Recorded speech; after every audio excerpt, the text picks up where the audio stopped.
and welcome to Cranleigh School's Question Time.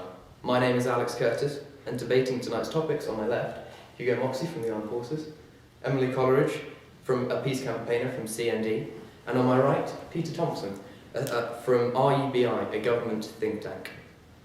So now for tonight's question. Yes, in the blue cardigan.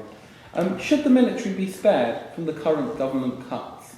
Hugo, what do you think? Well, I think it should be, as military is vital in this current world instability that we find ourselves in today. With North Korea owning nuclear weapons and the war in Afghanistan, which has to be paid for, and Argentina's threat to the Falkland Islands. So what about you, Emily? I'm presuming you're coming from the other side here. Yeah, I strongly disagree with this. We are not a world power, so I don't understand why we need to try and keep spending like one. As Matthew Parris said, we don't have the men, money, or the machines to fight alongside the US in the Pacific. And this is something that I feel strongly about, because we are the third highest military expenditure in the world, but in terms of GDP, we are the sixth richest. So we're sort of trying to punch above the waistline here, which is something that we don't need to do in this current economic climate. But do you not think that's a good goal? No, because we're just spending all this money needlessly when we should be spending that money on a peaceful process and trying to stop these wars. But we still find ourselves involved in Afghanistan. Can we get Peter's comment? I agree with you on the way that we definitely do need to cut costs, but our research is showing that we need to be more strategic in our aims with the defence cuts.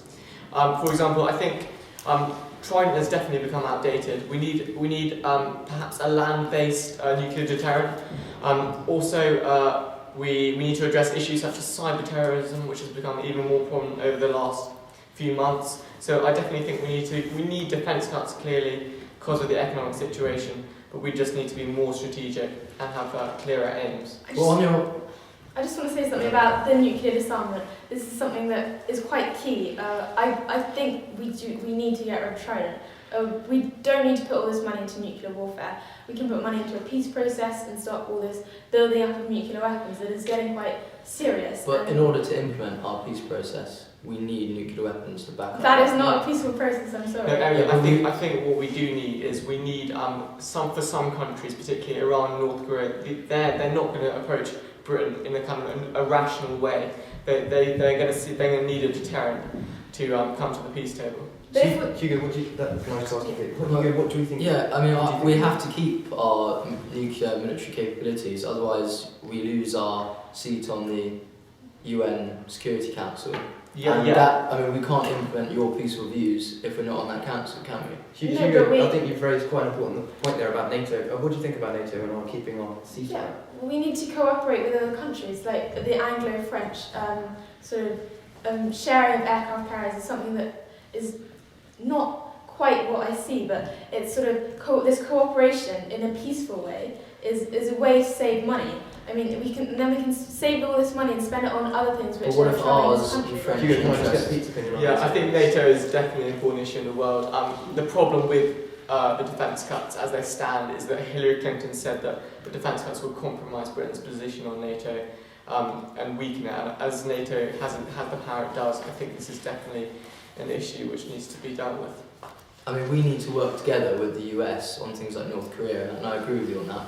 But we can't do that if we don't have the means to even support our claims to nuclear disarmament. Yeah, but NATO and nuclear disarmament, we're sort of getting outdated now. We need to update and become more peaceful in the society. We're creating this world where everyone needs weapons. Become more peaceful, but the rest of the world may not. But cooperating with other countries, not understanding. We save this money, we cooperate with other countries, and that way there's less warfare, we don't need to spend so much money, the world becomes more stable. Can we just get back onto topic here? I think, should military spending actually be spared from the spending cuts you get? Well, yes, because, currently 31 billion of our GDP every year goes towards, Scottish tuition fees. Okay, to sum up very quickly, Emily? It should be cut. And Pete? We need to be more strategic. Okay. Thank you very much for listening to Cranleigh School's Question Time.